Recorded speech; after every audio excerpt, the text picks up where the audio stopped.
चलिए तो हम लोग सॉल्यूशन के लेक्चर नंबर 2 के बारे में स्टार्टअप करते हैं। वेपर प्रेशर के बारे में फर्स्ट लेक्चर में स्टडी किया गया था। कहा गया था कि vapour pressure is the property of liquid state, solid का भी होता है, गैस का भी होता है, and it is a characteristic property for the given liquids. Her liquids का एक वेपर प्रेशर की वैल्यू कांस्टेंट होता है। The value of the vapor pressure for the given liquids at the constant temperature पे this value is constant because it is only depends upon the temperature, and this is explained by the Clausius-Calopron equations. That is, when temperature increases then vapor pressure exponentially increases. मतलब हल्का सा temperature बढ़ाने से vapour pressure में suddenly अप्रत्याशित रूप से ज़्यादा चेंजिंग का मिलता है। अगला कहा गया था आपसे इसी में बातचीत कि vapour pressure internally also depends upon the intermolecular force. मैंने लास्ट लाइन में बोला था कि अगर 4 अलग अलग लिक्विड्स हैं और क्यों ना टेम्परेचर को कांस्टेंट रखा जाए, चारों लिक्विड्स को सेम टेम्परेचर पे रखा जाए, तो इन चारों लिक्विड्स का वेपर प्रेशर अलग अलग होगा क्योंकि उनके अंदर इंटरमॉलिकुलर फोर्स क्या है, अलग अलग है। तो वे लिक्विड्स जिसमें स्ट्रॉन्ग इंटरमॉलिकुलर फोर्स होगा तो टाइटली हेल्ड हो जाएंगे। वेपर में जाने की कैपेबिलिटी टेंडेंसी कम होगा तो वेपर प्रेशर क्या हो जाएगा, कम। तो यहाँ लिखा गया है वेपर प्रेशर के बारे में, तो वे लिक्विड्स जिसमें इंटरमॉलिकुलर फोर्स स्ट्रॉन्ग होगा, टाइटली हेल्ड हो जाएंगे, तो वेपर में जाने की टेंडेंसी कम, तो वेपर प्रेशर क्या हो जाएगा, कम हो जाएगा। जस्ट इसके उल्टा वे लिक्विड्स जिसमें इंटरमॉलिकुलर फोर्स कमजोर होंगे, वीक होंगे, लूजली हेल्ड होंगे, तो आसानी से वेपराइज होंगे, वेपर में जाएंगे, ज्यादा नंबर्स ऑफ मॉलिक्यूल वेपर में जाएगा तो उसका वेपर प्रेशर ज्यादा होगा। तो वे लिक्विड्स जिसमें इंटरमॉलिकुलर फोर्स वीक होंगे, नीचे तीर का मतलब कम होना, तो वेपर प्रेशर का क्या होना, ज्यादा। अगर जो लिक्विड्स अपने आप वेपर में जाते हैं तो उनको हम लोग वोलेटाइल लिक्विड्स बोलते हैं। कैसा लिक्विड्स है, वोलेटाइल। अगर 4 लिक्विड्स दिया गया है, कहा जाएगा which one is more volatile, which one is more volatile, तो वही ज्यादा वोलेटाइल होंगे जिनमें इंटरमॉलिकुलर फोर्स वीक होगा। जैसे पेट्रोल वगैरह, दे हैव वंडरवाल्स फोर्स। पेट्रोल में वंडरवाल्स फोर्स होता है, हल्का खोलते हैं तो स्मेल आने लगता है, मतलब it is a highly volatiles. तो क्वेश्चन हो गए आपके, वेपर प्रेशर का क्वेश्चन आए, वोलेटिलिटी का क्वेश्चन आए, बॉइलिंग पॉइंट का क्वेश्चन आए। वे मॉलिक्यूल जो टाइटली हेल्ड होंगे तो इनको वेपर में ले जाने के लिए टेम्परेचर ज़्यादा खाएगा तो उसकी बॉइलिंग पॉइंट क्या होगा, ज़्यादा। तो जो आसानी से वेपर में जा रहे हैं, मतलब अपने आप जा रहे हैं, मतलब उसकी बॉइलिंग पॉइंट कम है। यानी वेपर प्रेशर, अगर वे लिक्विड जिनका वेपर प्रेशर ज़्यादा है, मतलब आसानी से जा रहे हैं, तो उनकी बॉइलिंग पॉइंट्स क्या हो जाएगी, कम। तो बॉइलिंग पॉइंट का कोई प्रॉब्लम हो या वोलेटिलिटी का प्रॉब्लम हो या वेपर प्रेशर का प्रॉब्लम हो, सारे के सारे को किससे सोचेंगे, इंटरमॉलिकुलर फोर्स। जैसे हमने क्वेश्चन दे दिया है, ये 4 लिक्विड्स दिए गए हैं, चारों का लगभग मॉलिकुलर मास सेम है। अगर मॉलिकुलर मास सेम है, क्योंकि पहली बात weak interaction is depends upon the molecular weight, जिसका मॉलिकुलर वेट ज्यादा होता है उसमें इंटरमॉलिकुलर फोर्स स्ट्रांग होते हैं। सेकेंड वन, अगर मॉलिकुलर वेट सेम है तब हम लोग अलग अलग टाइप के इंटरमॉलिकुलर फोर्स को चेक करते हैं, like hydrogen bond, like van der Waals force, like dipole dipole interaction. तो मेरे सामने प्रॉब्लम है कि 4 लिक्विड्स दिया गया है। पहला लिक्विड्स 4 कार्बन का अल्कोहल ब्यूटेनॉल, 4 कार्बन का अल्डिहाइड्स, 4 कार्बन का ether CH3 CH2O CH3, and लगभग सेम मॉलिकुलर वेट करने के लिए 5 कार्बन का क्या दे दिए हैं, अल्केन, दैट इज पेंटेन। तो आपको पता है कि जिसमें OH linkage, HF linkage, HN linkage होगा उसमें हाइड्रोजन बॉन्ड, तो पहले वाले में हाइड्रोजन बॉन्ड। जहां कहीं भी डिफरेंस ऑफ इलेक्ट्रोनिगेटिविटी आ जाए, तो यहाँ कार्बन और ऑक्सीजन में डिफरेंस ऑफ इलेक्ट्रोनिगेटिविटी है, तो यहाँ निगेटिव, तो यहाँ क्या हो गया, प्लस। तो वहां जहां कहीं प्लस माइनस चार्ज डेवलप होते हैं तो वहां पे पोलैरिटी आ जाता है। जहां कहीं polarity due to difference of electronegativity, तो उसमें कौन सा फोर्स होगा, डाइपोल डाइपोल इंटरेक्शन। ये ईथर है CH3 CH2O CH2 CH3। Ether में भी कार्बन ऑक्सीजन के बीच डिफरेंस ऑफ इलेक्ट्रोनिगेटिविटी है। जहां कहीं प्लस माइनस चार्ज आएंगे वहां कौन सा interaction, dipole dipole. Hydrogen bond भी एक तरह का डाइपोल डाइपोल इंटरेक्शन ही है, यहाँ भी प्लस माइनस का सेपरेशन हो रहा है, लेकिन चूंकि ये हाइड्रोजन के लिए होता है इसलिए इसको H बॉन्ड बोल देते हैं।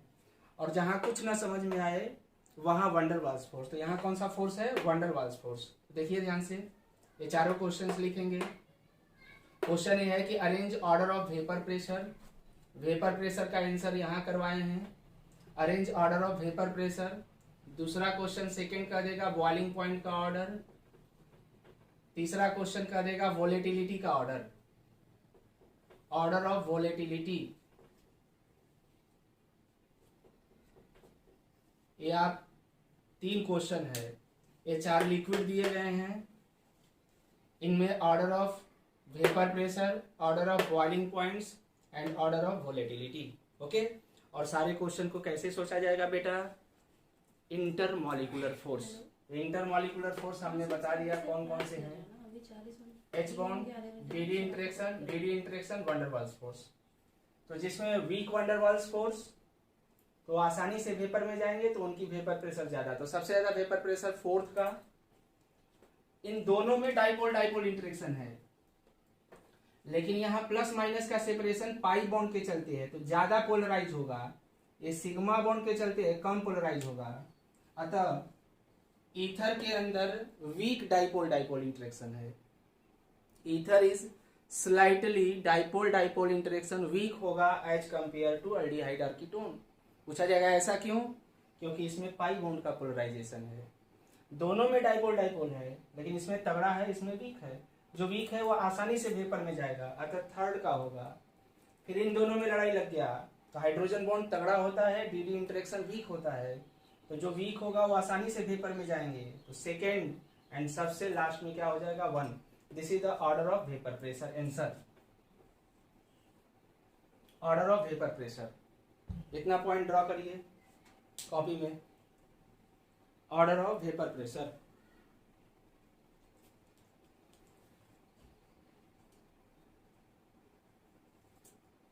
पेन चलाते चलिए, नोट्स बनाते चलेंगे।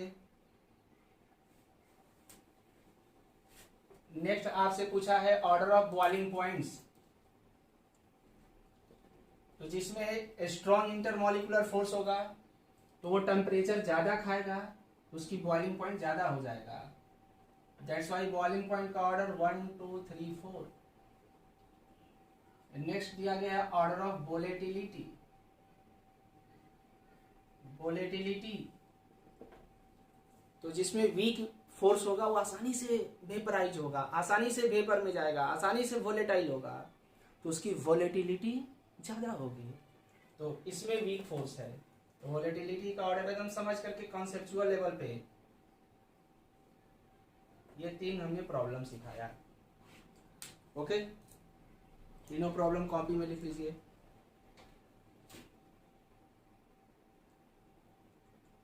चलिए आगे बढ़ते हैं।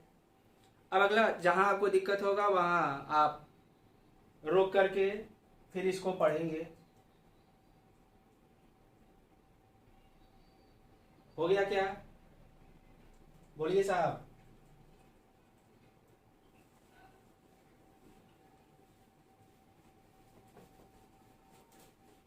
जैसे क्वेश्चन कहा जाएगा बेंजीन और टालवीन में किसका वेपर प्रेशर ज्यादा है, बेंजीन और टालवीन में किसका वेपर प्रेशर ज्यादा है। This is a benzene and this is अ टालवीन। तो सब जगह कार्बन कार्बन है, हाइड्रोजन भी है, तो कार्बन और हाइड्रोजन की इलेक्ट्रोनिगेटिविटी लगभग बराबर होता है। तो कार्बन एंड हाइड्रोजन की इलेक्ट्रोनिगेटिविटी लगभग बराबर होता है, तो दोनों के केस में वंडरवाल्स फोर्स है, बोथ हैव वंडरवाल्स फोर्स, दोनों के केस में वंडरवाल्स फोर्स है। तो वंडरवाल्स फोर्स सेम हो गया। तो हमने पहले बताया था कि जिसका मॉलिक्यूलर वेट ज्यादा उसमें इंटरेक्शन ज्यादा, तो जो दोनों में वंडरवाल्स फोर्स है, लेकिन इसमें थोड़ी मॉलिक्यूलर वेट ज्यादा है तो इसमें इंटरेक्शन ज्यादा होगा, इसमें वंडरवाल्स फोर्स। मतलब अगर टालवीन टालवीन टालवीन का सॉल्यूशन है तो टालवीन के अंदर इंटरेक्शन स्ट्रॉन्गर होगा as compared to the benzene liquids का इंटरेक्शन। तो इंटरमॉलिक्यूलर फोर्स का ऑर्डर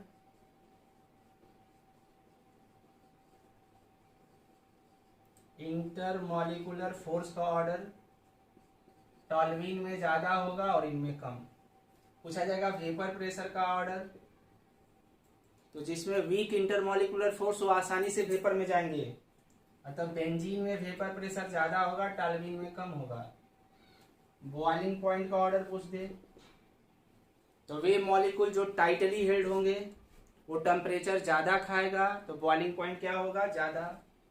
तो बी का ज़्यादा, ए का कम। अगर हमें वोलेटिलिटी का ऑर्डर पूछते,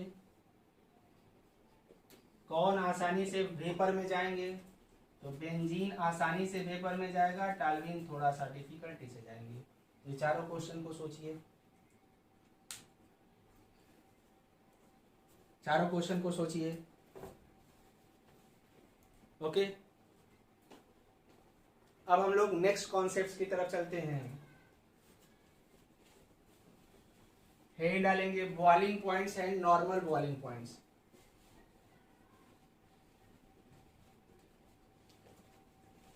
boiling point and normal boiling point. Normal boiling points. What is the boiling points? तो कोई अगर ये लिक्विड्स है तो ये लिक्विड्स ऐसे ही वेपर में, ये इवापोरेशन तो हो रहे हैं। Evaporation is a spontaneous process, लेकिन बहुत मतलब ऐसा नहीं कि एक ही बार अभी रखे 1 घंटा में सब पानी उड़ जाएगा, ऐसा नहीं है। तो कहा गया कि अगर ये लिक्विड्स है, पानी है, इसको अगर हम टेम्परेचर दे रहे हैं यहाँ से,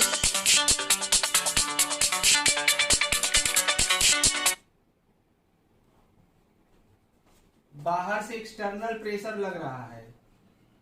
बाहर से कौन सा प्रेशर है? External pressure, that is 1 atm। 1 atm लग रहा है, इसलिए अभी ये पानी जो है बॉयल नहीं कर रहा है। तो अगर हम लोग यहाँ टेम्परेचर को बढ़ाएंगे, जब टेम्परेचर बढ़ाएंगे, बढ़ाते बढ़ाते बढ़ाते बढ़ाते इसको कहाँ तक ले जाएं? बढ़ाते बढ़ाते ले जाएं जब इनका खुद का अपना वेपर प्रेशर एक्सटर्नल प्रेशर के जस्ट बराबर हो जाएंगे। इनका वेपर प्रेशर एक्सटर्नल प्रेशर के बराबर हो जाएगा, तब उसको हम लोग कहेंगे कि ये लिक्विड्स वेपर में चले जाएंगे बॉयल करने। तो what is the boiling points? Liquids का वह टेम्परेचर, लिक्विड्स का वह टेम्परेचर जब लिक्विड्स का वेपर प्रेशर एक्सटर्नल प्रेशर के बराबर हो जाते हैं तो उसको हम लोग बोलते हैं बॉइलिंग पॉइंट्स। और जब यही एक्सटर्नल प्रेशर 1 atm के बराबर हो जाए, when एक्सटर्नल प्रेशर बराबर 1 atm हो जाए, तब उसको हम लोग बोलते हैं नॉर्मल बॉइलिंग पॉइंट्स। क्या बोलेंगे? Normal boiling points. तो दोनों को समझना होगा। बॉइलिंग पॉइंट्स इज अ बड़ा टर्म। बाहर का एक्सटर्नल प्रेशर कुछ भी हो सकता है, 2, 4, 5, 6, कुछ भी हो सकता है। तो लिक्विड्स का वेपर प्रेशर जब बढ़ते बढ़ते एक्सटर्नल प्रेशर के बराबर हो जाता है तो that temperature is known as boiling points.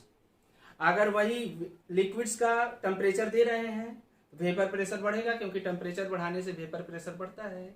तो इस लिक्विड्स का टेम्परेचर देने से वेपर प्रेशर बढ़ते बढ़ते एक्सटर्नल प्रेशर 1 atm हो जाए, तब उसको बाबू रे क्या बोलेंगे? Normal boiling points. तो नीचे लिखेंगे the temperature at which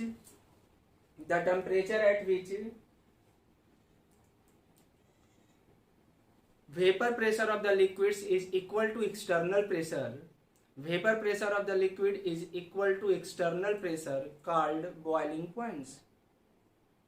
But when external pressure is 1 atm called normal boiling point. जैसे क्वेश्चन कहा जाए कि वाटर का नॉर्मल बॉइलिंग पॉइंट, वाटर का normal boiling point Himalayas region में कितना होगा? हिमालय रीजन में कितना होगा? What is the normal boiling point of water in Himalayas region? 100 degree centigrade, 100 degree centigrade से ज्यादा, 100 डिग्री सेंटीग्रेड से कम। तो कहेंगे कि सर नॉर्मल बॉइलिंग पॉइंट कहा, मतलब उसका हर जगह एक्सटर्नल प्रेशर 1 होगा। राठौर क्लासेस में बैठ के पढ़िए, चाहे अपने घर में बैठ के पढ़िए, चाहे हिमालय पे बैठ के पढ़िए, किसी तरह से मेंटेन किया गया एक्सटर्नल प्रेशर कितना? 1 atm। तो यहाँ का भी 1 atm है, हिमालयाज पे भी 1 atm है। अतः नॉर्मल बॉइलिंग पॉइंट कहेगा तब तो 100 ही लगाएंगे, लेकिन वही कह देगा कि व्हाट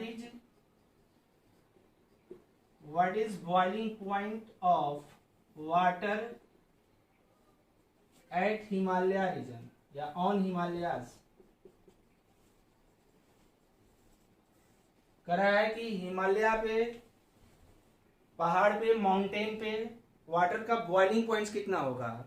तो एक लाइन आपको याद है कि हाइट पे जाने से, एल्टीट्यूड्स पे जाने पर प्रेशर क्या होता है, घटता है। लिखो, नोट पॉइंट में लिखेंगे, एट माउंटेन वेपर प्रेशर या प्रेशर डिक्रीजेस। पहाड़ वगैरह पे जाने पर प्रेशर घटता है। तो वहां का अब प्रेशर घट गया, तो अब वाटर को अब इसके वेपर एक्सटर्नल घट गया है, इनके बराबर होने के लिए टेम्परेचर कम खाएगा, तो बॉइलिंग पॉइंट कम हो जाएगा, less than 100, less than 100 degree centigrade. ये दोनों क्वेश्चन समझ में आया होगा। तो this is the important point about the boiling point and normal boiling point. यही आता है, यहीं पे कभी काल हीट ऑफ वेपराइजेशन भी आ जाते हैं। Heat of vaporization, heat of vaporization, what is the heat of vaporization. One mole liquids को वेपर में ले जाने के लिए, वन मोल कहना मस्ट भी जरूरी, वन मोल लिक्विड्स को वेपर में ले जाने के लिए जितना टेम्परेचर देना पड़ेगा उसे हीट ऑफ वेपराइजेशन बोलेंगे। Basically enthalpy change of the vaporization होता है, प्रोडक्ट माइनस रिएक्टेंट। मतलब heat of vaporization, one mole liquids को वन मोल वेपर में ले जा रहे हैं। तो वे लिक्विड्स जो टाइटली हेल्ड होंगे तो वो टेम्परेचर ज़्यादा खाएगा, तो उसका हीट ऑफ वेपराइजेशन भी क्या होगा, ज़्यादा होगा। तो जिसमें स्ट्रॉन्ग इंटरमॉलिकुलर फोर्स होंगे तो उनकी हीट ऑफ वेपराइजेशन क्या होगा, ज़्यादा होगा। इतने बातों को आपको समझना होगा। तो हीट ऑफ वेपराइजेशन का क्वेश्चन आए या वोलेटिलिटी का क्वेश्चन आए, बॉइलिंग पॉइंट का क्वेश्चन आए, फ्रीजिंग पॉइंट का क्वेश्चन आए या आपसे वेपर प्रेशर का क्वेश्चन आए, सबको किससे सोचेंगे, इंटरमॉलिकुलर फोर्स से। किससे सोचा जाएगा, इंटरमॉलिकुलर फोर्स। दिमाग में हो गया क्या, एक बार अपने ब्रेन में बैठाएंगे। इंटरमॉलिकुलर फोर्स स्ट्रॉन्ग है, वेपर में जाने की टेंडेंसी कम, तो वेपर प्रेशर कम। इंटरमॉलिकुलर फोर्स स्ट्रॉन्ग है तो टेम्परेचर ज़्यादा खाएगा बॉयल करने के लिए, तो उसकी बॉइलिंग पॉइंट ज़्यादा। इंटरमॉलिकुलर फोर्स स्ट्रॉन्ग है तो आसानी से वेपर में नहीं जाएंगे, तो उनकी volatility come.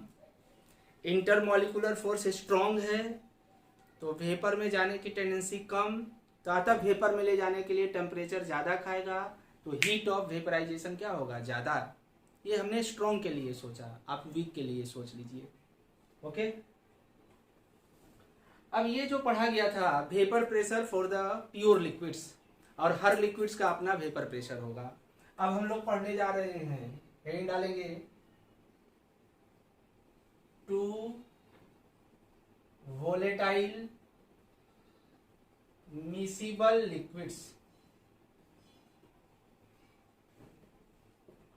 To volatile miscible liquids, मतलब टू या मोर देन टू लिक्विड्स, जो दोनों लिक्विड्स हैं, दोनों वेपर में जा रहे हैं और दोनों को जब हम डाल रहे हैं तो ये होमोजीनियस मिक्सचर बना रहे हैं, they form the homogeneous mixture. तो टू वोलेटाइल मिसिबल लिक्विड्स, जैसे मान लेते हैं कि लिक्विड ए है, तो लिक्विड ए है, इनका अपना खुद का वेपर प्रेशर बनेगा, ये मान लेते हैं पी नॉट ए, कुछ ना कुछ होगा। This is a liquid B, इनका भी कुछ ना कुछ वेपर बनेगा,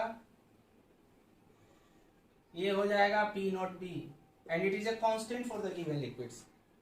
तो दो लिक्विड्स हैं, liquid A and liquid B, इन दोनों को मिला करके हम बाइनरी सॉल्यूशन बना रहे हैं, and this is a binary solution, both are the volatile liquids and both are the miscible liquids. तो ए और बी को डाल करके मिला रहे हैं। हमने यही मान लिया, late A is more volatile than B. A is more volatile than B.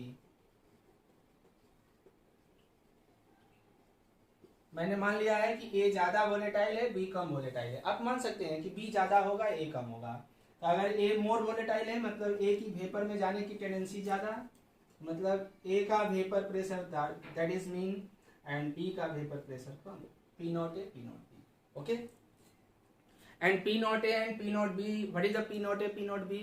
P naught A P naught B is the vapor pressure of pure A and pure B। लिखेंगे कि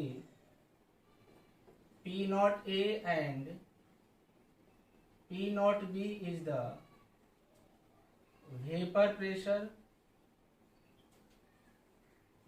pressure for pure A and pure B respectively, pure B respectively, and it is a constant। P naught A and P naught B क्या रहेंगे? Constant. ये given liquid के लिए at the constant temperature पे constant होगा। तो अभी P not A P not B अलग अलग है और इनका vapour pressure P not A and P not B है। मैंने मान लिया A is more volatile than B, अतः P नॉट A ज्यादा P नॉट B क्या हो जाएंगे? कम हो जाएंगे। अब इन दोनों को मिक्स कर रहे हैं, बाइनरी सॉल्यूशन बना रहे हैं। इसमें मैंने A को भी मिक्स किया और इसमें B को भी मिक्स किया, इसमें B को भी मिक्स किया। This is the binary volatile miscible liquids. Container को क्लोज कर दे रहे हैं, तो कुछ समय बाद A का भी वेपर जाएंगे और B का भी वेपर जाएगा। A का भी जाएगा और किसका जाएगा? B का भी जाएगा। ओके, तो ये लिक्विड फेज हो गया और ये वेपर फेज हो गया, and this is a liquid.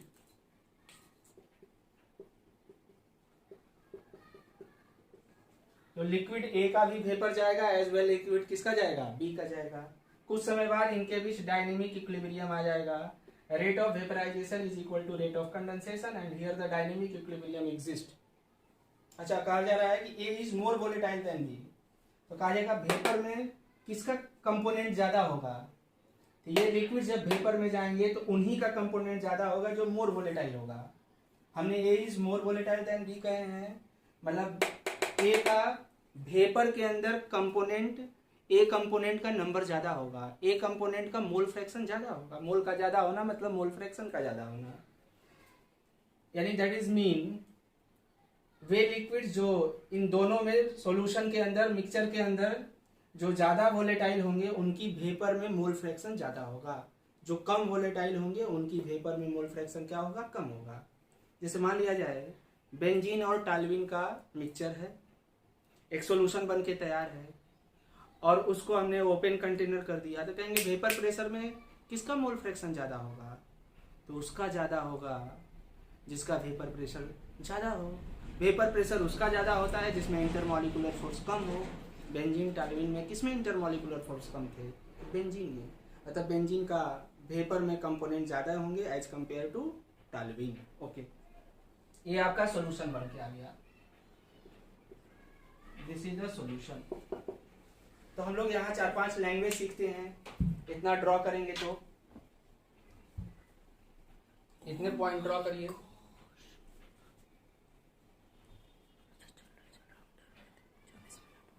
इतने पॉइंट ड्रॉ करेंगे बेटा। तो हम लोग पढ़े अभी जस्ट कि व्हाट इज द A है और B है, दो लिक्विड्स है, दोनों को मिला करके सॉल्यूशन बनाया गया है। कहा जाएगा what is the P not A and P not B। तो P not A and P not B is the vapour pressure of pure A and pure B, जो यहाँ लिखे गए हैं। P not A and P not B is the vapour pressure of the pure and pure B।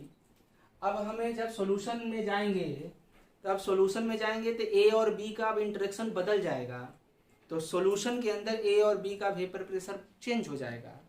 तो कहा अब यहाँ change हो गया, तो यहाँ मान लेते हैं PA and PB। What is the PA and PB? It is the vapour pressure of A and B inside solution. तो PA and PB is the vapour pressure of A and B inside solution. Copy में लिखते चलेंगे। अब अगर solution के अंदर है तो सॉल्यूशन के अंदर A का मोल फ्रैक्शन होगा और सॉल्यूशन के अंदर B का मोल फ्रैक्शन होगा और दोनों का सम खास तौर से 1 हो जाएंगे। पूछा जाएगा what is the XA and XB। XA and XB is nothing, it is the mole fraction of A and B inside solution. XA and XB is the mole fraction of A and B inside solution. A का भी vapour जाएंगे, B का भी vapour जाएंगे। पूछा जाएगा what is the YA and YB। तो YA and YB is nothing, it is the mole fraction of A and B in what phase, vapour या गैस फेज। तो YA and YB is the mole fraction of A and B in what phase, vapour phase. और साथ में YA और YB का सम कितना हो जाएगा 1। YA और YB का सम कितना हो जाएगा 1। And what is the PS। PS is the total vapour pressure of solution. Total vapour pressure of solution. चूंकि दो लोगों का सॉल्यूशन है तो total vapour pressure of solution, solution में A का वेपर प्रेशर प्लस सॉल्यूशन में B का वेपर प्रेशर। तो total vapour pressure of solution बराबर सॉल्यूशन में A का वेपर प्रेशर प्लस सॉल्यूशन में B का वेपर प्रेशर, जो हमने PA और PB माना था। Is it clear?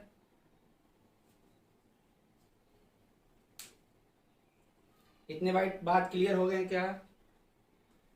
ओके, चलिए तो हम लोग इसको गायब करते हैं।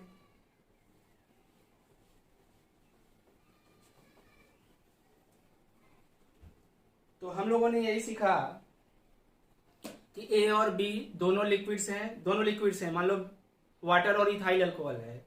दोनों लिक्विड्स को हमने एक कंटेनर में डाल करके सॉल्यूशन बनाया है, तब उसकी प्रॉपर्टी पढ़ने जा रहे हैं। सॉल्यूशन के अंदर A और B है तो उसकी प्रॉपर्टी पढ़ने जा रहे हैं। तो P0A P0B, प्योर फॉर्म में A और B का vapour pressure. PA and PB solution के अंदर A और B का vapour pressure. XA and XB mole fraction है, मोल फ्रैक्शन सॉल्यूशन में A और B का। YA एंड YB, ये भी मोल फ्रैक्शन है वेपर फेज में।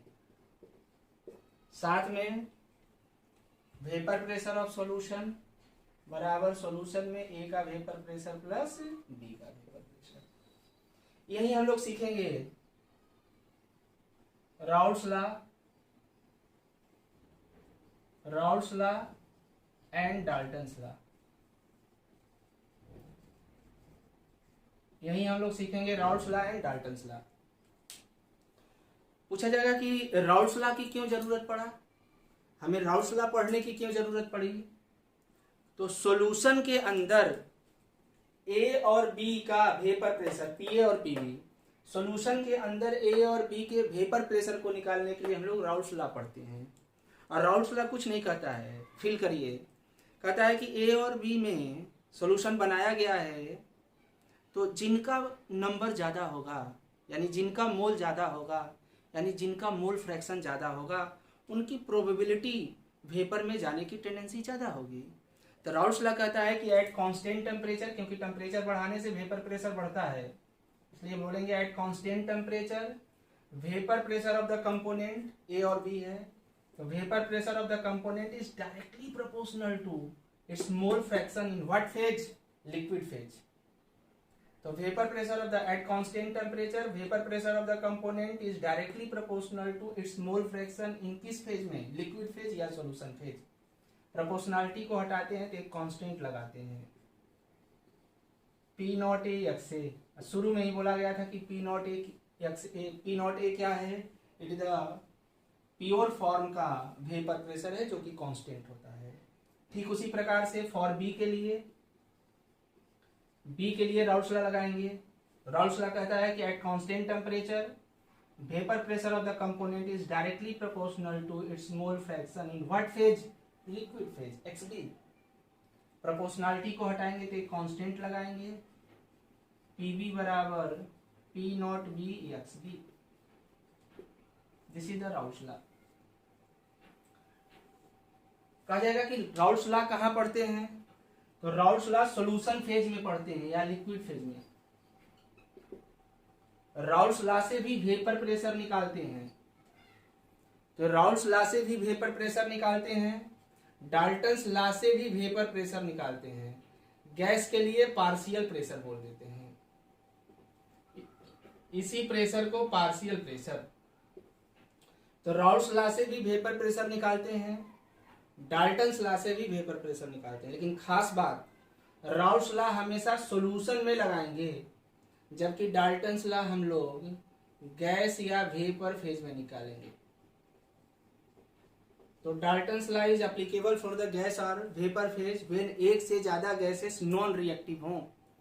जब दो या दो से ज्यादा गैसेस का मिक्सचर हो and both are the inert, both are the non reactive, तब वहां पे हम लोग डाल्टन्स लॉ लगाते हैं। तो सीधा हमने प्लेन बात बोला कि राउल्ट्स लॉ से भी वेपर प्रेशर निकालते हैं, डाल्टन्स लॉ से भी वेपर प्रेशर, गैस के लिए हम लोग बोल देते हैं पार्शियल प्रेशर, यहाँ भी वेपर प्रेशर निकालते हैं। लेकिन राउल्ट्स लॉ सॉल्यूशन फेज में पढ़ते हैं, जबकि डाल्टन्स लॉ कहाँ पढ़ते हैं, गैसियस फेज में।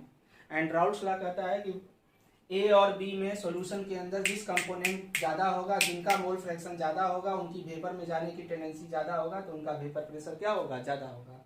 एंड डाल्टन्स लॉ कुछ नहीं कहता है, ये कहता है पार्शियल प्रेशर बराबर total pressure into mole fraction, total pressure into mole fraction.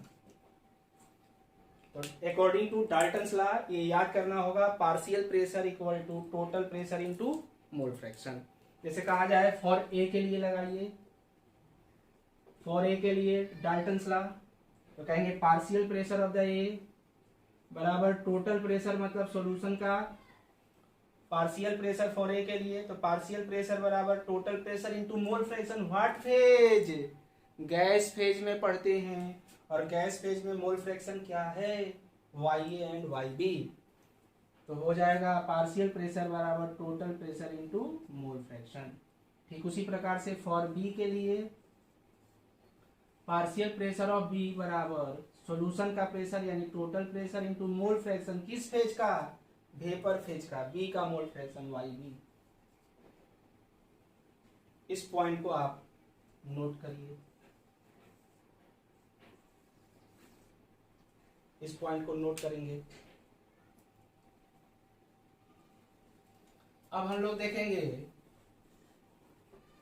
Combined form of Raoult's law and Dalton's law.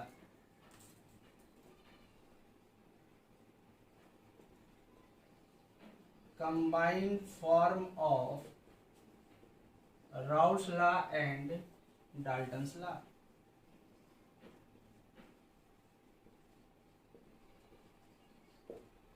तो अगर ए के लिए सोचेंगे तो P A equal to P not A x A, और यहाँ ए के लिए डाल्टन्स लॉ से सोचते हैं तो पी एस इंटू वाई ए। तो अगर लेफ्ट हैंड साइड्स इक्वल हैं तो राइट हैंड साइड्स भी क्या हो जाएंगे, इक्वल हो जाएंगे। तो फॉर ए के लिए पी नॉट ए एक्स ए बराबर पी इंटू वाई ए।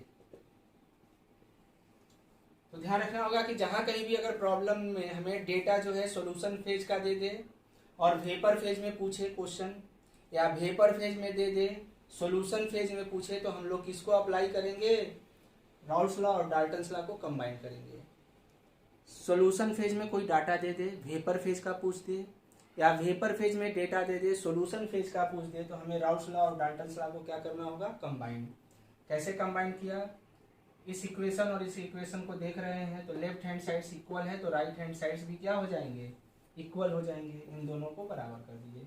ठीक उसी प्रकार से फॉर बी के लिए P not B x B बराबर P into Y B. This is the combined form of Raoult's law and Dalton's law. Combined form of Raoult's law and Dalton's law. हमसे पूछा जाएगा कि what is the vapour pressure of the solution, what is the vapour pressure of solution, vapour pressure of solution. तो vapour pressure of solution बराबर PA plus PB, PA plus PB. और पीए के जगह पे अभी आपने निकाला था राउल्स लॉ से P not A x A, और राउल्स लॉ से पीबी बराबर क्या हो रहा था, P not B x B. अभी आपने सीखा है कि एक्स ए मोल फ्रैक्शन है, x A plus x B का सम, इसलिए x B equal to 1 minus x A. ये भी लिख सकते हैं P S equal to P not A x A plus P not B 1 minus x B के जगह पे 1 माइनस एक्स ए।